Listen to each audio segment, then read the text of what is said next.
Hello दोस्तों, आपके अपने YouTube channel study experts classes में आप सभी का स्वागत है। दोस्तों, छत्तीसगढ़ सब इंस्पेक्टर का सीरीज़ का ये टेस्ट सीरीज़ का 13वां पार्ट है। तो ये जो 13वां पार्ट है ये पर्यावरण बेस्ड क्वेश्चन मैं आपके लिए लेकर आया हूँ। देखिए, CGSI का जो है व्यापम ने नया सिलेबस जारी किया है, जिसमें आपके सिलेबस चेंजेस हो गए हैं, जिसमें क्या है गणित और हिंदी भी, हिंदी गणित हिंदी और क्या है अंग्रेजी भी इसमें आने वाला है। अब ये थोड़े से बदलाव किए गए हैं, बाकी जो पुराना है वो तो है ही, बाकी ये सब चीज़ें में आपके ध्यान देना पड़ेगा। अब देखिए इसमें क्या है पर्यावरण भी जोड़ दिया गया है पर्यावरण में, ठीक है। तो पर्यावरण भी आपको पढ़ना पड़ेगा। तो पर्यावरण से रिलेटेड क्वेश्चन मैं आपको इस वीडियो में कराऊंगा, आने वाले वीडियो में भी कराऊंगा। तो बहुत ही इंपॉर्टेंट क्वेश्चन को हम लेकर आए हैं इस वीडियो में। तो चलिए आज का सेशन स्टार्ट करते हैं। देखिए, आप हमारे चैनल को अभी तक नहीं सब्सक्राइब किए हैं तो प्लीज़ हमारे चैनल को सब्सक्राइब कर लें, बेल आइकन की घंटी भी प्रेस कर लें। चलिए आज का ये वीडियो स्टार्ट करते हैं। पर्यावरण से रिलेटेड क्वेश्चन देखते हैं। देखिए, पहला क्वेश्चन देखते हैं कि पहला क्वेश्चन क्या आपका ये था कि 5 मौसमों का बाग स्थित है। तो 5 मौसमों का जो बाग है वो कहाँ स्थित है? यह महरौली के समीप स्थित है। कहाँ? महरौली के समीप स्थित है। अगला क्वेश्चन बनता है कि किस वर्ग के आरक्षित क्षेत्रों में स्थानीय लोगों को जीव भार एकत्रित करने और उसके उपयोग की अनुमति नहीं है? तो इसका उत्तर जो है राष्ट्रीय उद्यानों में ऐसा है। अगला है एक सींग वाला गैंडा किन प्रदेशों में पाया जाता है? तो देखिए, एक सींग वाला गैंडा तो सबसे ज़्यादा आप सुने होंगे कि क्या है, कांचीरंगा, ठीक है। कांचीरंगा जो है नेशनल पार्क में पाया जाता है, लेकिन यहाँ पर देखिए और कहाँ पाया जाता है तो पश्चिम बंगाल में पाया जाता है। और ये कांचीरंगा कहाँ है? ये असम में स्थित है। ये याद रखिए, असम और पश्चिम बंगाल में एक सींग वाला गैंडा पाया जाता है। अगला क्वेश्चन देखिए कि क्या है, गैंडे को पुनर्वासित करने का कार्य निम्नलिखित में से किस राष्ट्रीय उद्यान में चल रहा है? तो दुधवा राष्ट्रीय उद्यान में गैंडे को पुनर्वासित करने का कार्यक्रम चल रहा है। अगला देखिए, महान भारतीय सारंग के संरक्षित क्षेत्र के लिए किस लिए जाना जाता है? तो महान जो सारंग है, जो संरक्षित क्षेत्र है, यह मरुस्थल राष्ट्रीय उद्यान है और इसको इसलिए जाना जाता है मरुस्थल राष्ट्रीय उद्यान के कारण। और ये कहाँ है? राजस्थान में स्थित है, ठीक है। ये ध्यान में रखिए आप। अगला देखिए, अगला जो क्वेश्चन है ये आपका किस बेस पे बनेगा, ठीक है। बाघों का प्रमुख रिजर्व सरिस्का किस राज्य में अवस्थित है यानी कि, तो सरिस्का की बात करेंगे तो ये भी राजस्थान में। देखिए यहाँ पर सारंग और सरिस्का की बात हो रही है, तो दोनों क्या हैं? राजस्थान में हैं, ठीक है। अगला देखिए, सलीम अली राष्ट्रीय उद्यान स्थित है। तो सलीम अली जो राष्ट्रीय उद्यान कहाँ स्थित है? देखिए नाम से ही पता चल रहा है कि मुस्लिम एरिया टाइप है, ठीक है। तो जम्मू और कश्मीर में राष्ट्रीय उद्यान है सलीम अली राष्ट्रीय उद्यान। अगला है, असम में मानस अभ्यारण्य जाना जाता है किसके लिए? तो बाघों के लिए जाना जाता है। अगला है, कार्बेट राष्ट्रीय उद्यान अपना जल प्राप्त करता है कहाँ से? तो कौन से नदी से करता है? ये रामगंगा नदी से करता है। देखिए, कार्बेट राष्ट्रीय उद्यान ये प्रथम राष्ट्रीय उद्यान है, ठीक है, ध्यान में रखिएगा। भारत का प्रथम राष्ट्रीय उद्यान है कार्बेट राष्ट्रीय उद्यान। इसको पूरा नाम अगर बोले तो जिम कार्बेट भी कहा जाता है। नेक्स्ट देखिए, चिनार वन्य जीव विहार कहाँ अवस्थित है? तो ये केरल राज्य में स्थित है। देखिए, ये पर्यावरण से रिलेटेड सारे के सारे क्वेश्चन क्या है, बहुत ही इंपॉर्टेंट है। हर एक क्वेश्चन को करते चले जाइए और ऐसे ही वन लाइनर जो क्वेश्चन हम आपके लिए लेकर आते रहेंगे। भारत में मैंग्रोव का दूसरा सबसे बड़ा क्षेत्र पाया जाता है। तो कहाँ पाया जाता है? गुजरात तट पर पाया जाता है। कहाँ? मैंग्रोव का दूसरा सबसे बड़ा क्षेत्र। पहला जो क्षेत्र है वो कहाँ पाया जाता है, ये आप हमें कमेंट करके बताइए कि पहला जो मैंग्रोव का जो सबसे बड़ा क्षेत्र है वो कहाँ पाया जाता है। दूसरा तो गुजरात में पाया जाता है। अगला है, भारत में मैंग्रोव ज्वारी वनस्पति मुख्य रूप से कहाँ पाई जाती है? तो यह सुंदरबन, कच्छ का रण गुजरात में, तमिलनाडु में पारादीप में, उड़ीसा में, आंध्र प्रदेश के तटीय क्षेत्र में, इन जगहों पर जो है मैंग्रोव वनस्पति वन पाए जाते हैं। अगला है भारत की सबसे बड़ी मछली है, तो भारत की सबसे बड़ी मछली व्हेल शार्क है। अगला देखते हैं अगला question, world wild life fund का प्रतीक कौन जानवर है? तो वर्ल्ड वाइल्ड लाइफ फंड का प्रतीक जो है जॉइंट पांडा को कहा जाता है, इसका प्रतीक चिन्ह है।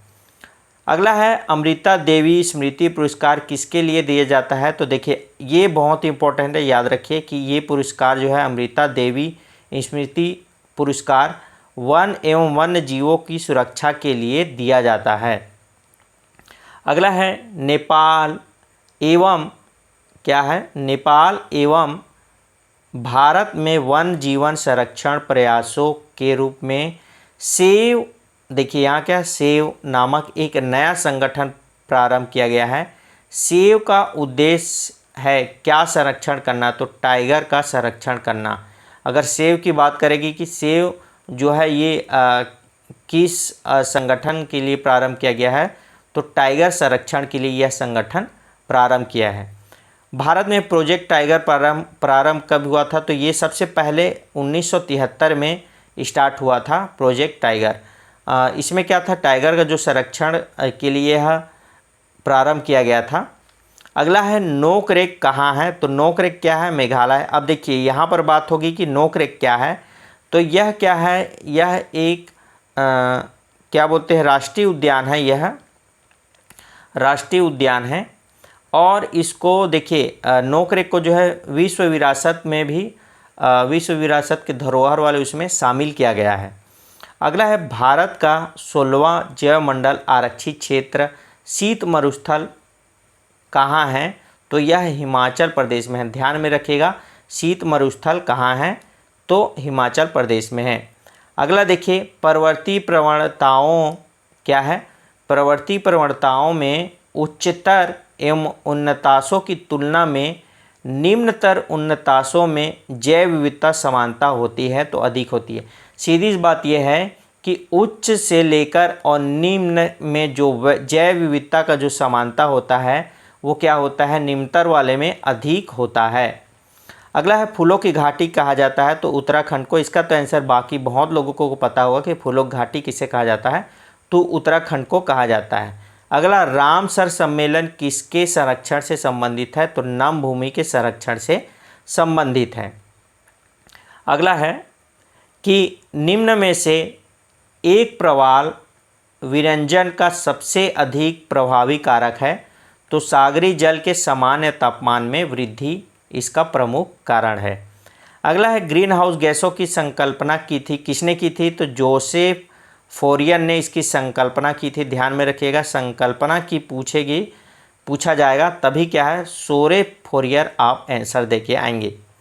अगला है वायुमंडल में उपस्थित ओजोन परत अवशोषित करती है किसको? अल्ट्रावायलेट किरणों को, यानी कि यूवी किरणों को जो है अवशोषित करती है। अब देखिए यहाँ पर ओजोन दिवस मनाया जाता है, तो ओजोन दिवस कब मनाया जाता है दोस्तों? देखिए ये मनाया जाता है 16 सितंबर को मनाया जाता है ओजोन दिवस, ये याद रखिएगा आप।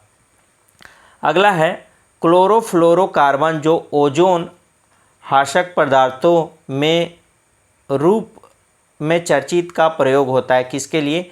सुघट्य फोम के निर्माण में, कुछ इलेक्ट्रॉनिक्स अवयवों की सफाई में और एरोसॉल के कैन में दाबकारी एजेंट के रूप में किसका? क्लोरोफ्लोरोकार्बन का उपयोग किया जाता है। अगला है ओजोन छिद्र का निर्माण।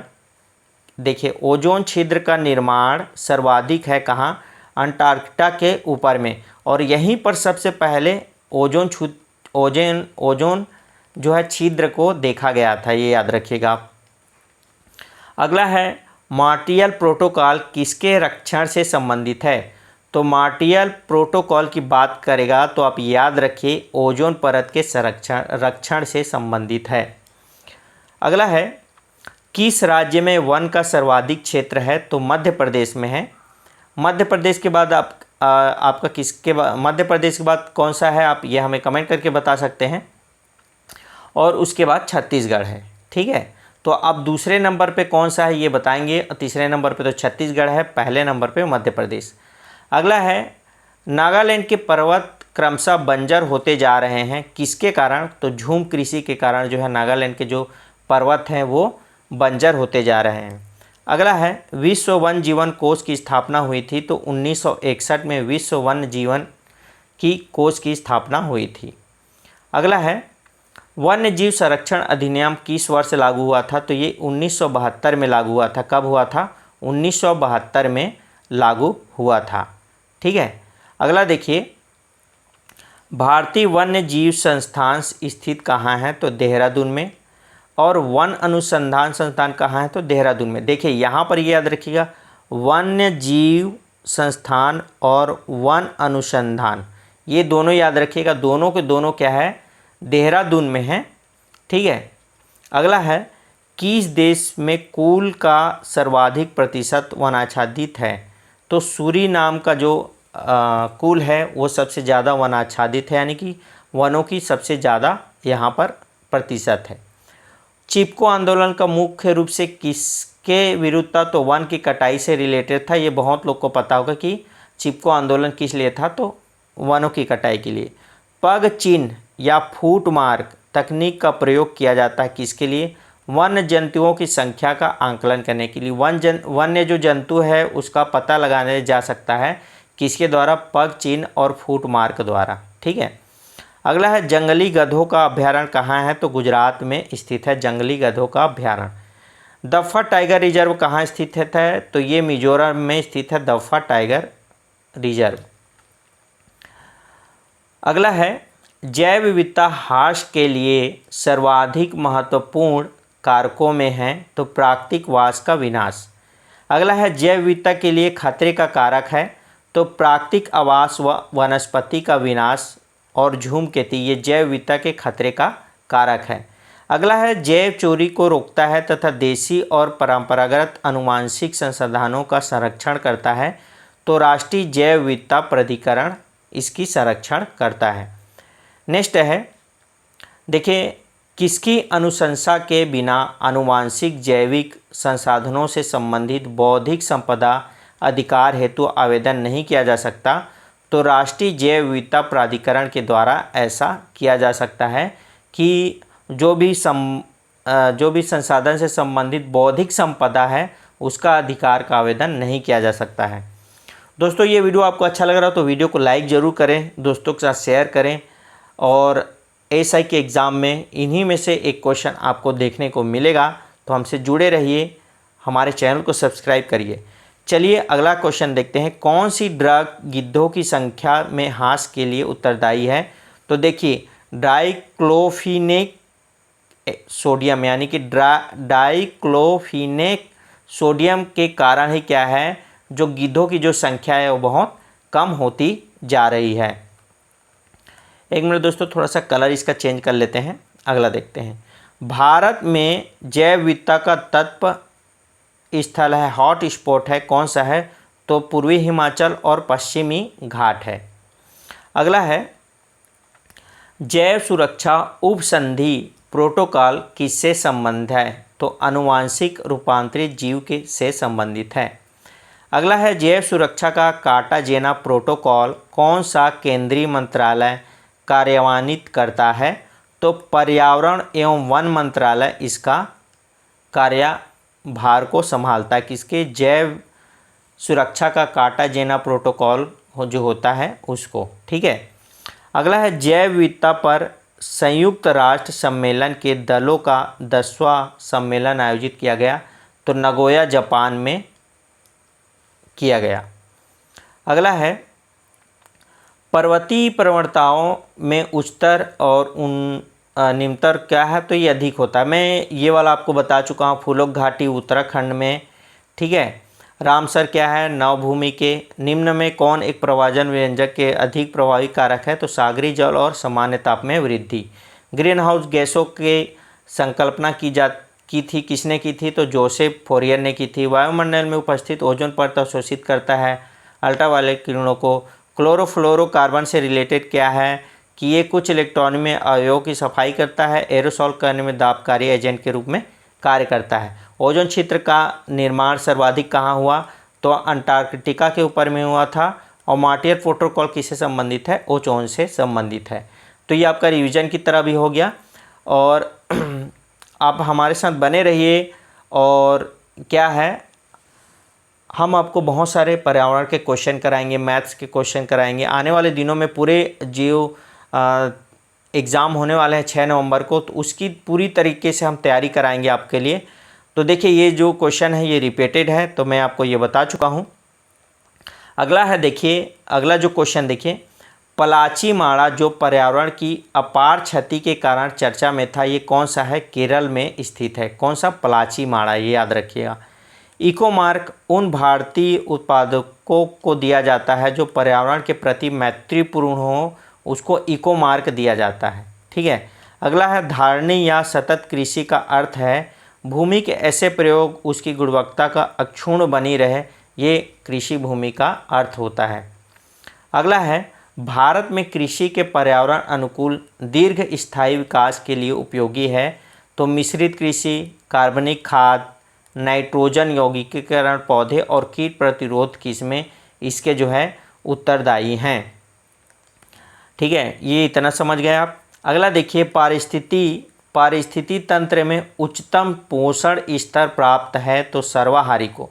देखिए उच्चतम पोषण स्तर की बात करें, देखिए क्या होता है, प्राथमिक उपभोक्ता, द्वितीयक उपभोक्ता क्या करता है, देखिए प्राइमरी जो उपभोक्ता होता है उसको जो है द्वितीयक उपभोक्ता खाता है, द्वितीयक के बाद तृतीयक, है ना, और फिर लास्ट में क्या होता है, ये सर्वाहारी इसको खा जाता है। तो सबसे ज़्यादा उच्चतम पोषक की बात करेंगे तो सर्वाहारी, और सबसे कम की बात करेंगे तो प्राथमिक जो उपभोक्ता होगा वो कम पोषण स्तर के होंगे। अगला है, मिलेनियम इकोसिस्टम असेसमेंट एक समर्थन सेवा है पोषण चक्र का और फसल परागण का। ठीक है। अगला देखिए, पारिस्थितिकी तंत्र में डीडीटी का समावेश होने के बाद किस एक जीव में उसका संभवतः अधिकतम सांद्रण प्रदर्शित होगा, तो सांप में। ठीक है। अगला है, परिस्थिति स्थायी मित्र विविधता है, यह किसका नारा है, तो ये चिपको आंदोलन का एक नारा था। पारिस्थितिकी स्थायी मित्र विविधता है, ये चिपको आंदोलन में कहा गया था। तो दोस्तों आज के लिए बस इतना ही। अगर ये वीडियो आपको अच्छा लगा हो तो वीडियो को लाइक ज़रूर करें और शेयर करें अपने दोस्तों के साथ, ज़्यादा से ज़्यादा शेयर करें। और एएसआई का जो नया सिलेबस है उसके अनुसार हम आपको टेस्ट सीरीज़ प्रोवाइड कराएंगे। हर एक टेस्ट सीरीज़ में क्या है, बहुत ही इम्पोर्टेंट होगा और हमसे जुड़े रहिए। इसके लिए क्या करना पड़ेगा, ज़्यादा कुछ नहीं, आपको फ्री है, हर चीज़ फ्री है। बहुत जगह क्या है, पैसे लिया जा रहा है आपसे टेस्ट सीरीज़ के लिए, तो यहाँ पर बिल्कुल फ्री में आपको टेस्ट सीरीज़ प्रोवाइड किया जा रहा है और उसका आंसर भी बताया जा रहा है। तो आप हमसे जुड़े रहिए। इसके लिए बस आपको कुछ नहीं करना है, बस हमारे चैनल को सब्सक्राइब कर लें और हमसे जुड़ जाइए। और बगल में बेल आइकन दिख रहा होगा, उसको दबा लीजिए, तब जब भी हम आपको वीडियो प्रोवाइड कराएंगे तो आपके पास वीडियो पहुँच जाएगा। तो इस तरीके से आप क्या है, एएसआई की तैयारी करते रहिए बहुत अच्छे तरीके से और लगे रहिए। ज़्यादा टाइम नहीं है आपके पास, बड़ा सिलेबस है, तो ज़्यादा से ज़्यादा क्या है, 1 लाइन क्वेश्चन पढ़िए या एमसीक्यू, तो हम आपको इस चैनल में प्रोवाइड कराएंगे। दोस्तों बस धन्यवाद आज के लिए, मिलते हैं फिर नए वीडियो के साथ कल नए दिन के साथ। आपका दिन शुभ हो। धन्यवाद।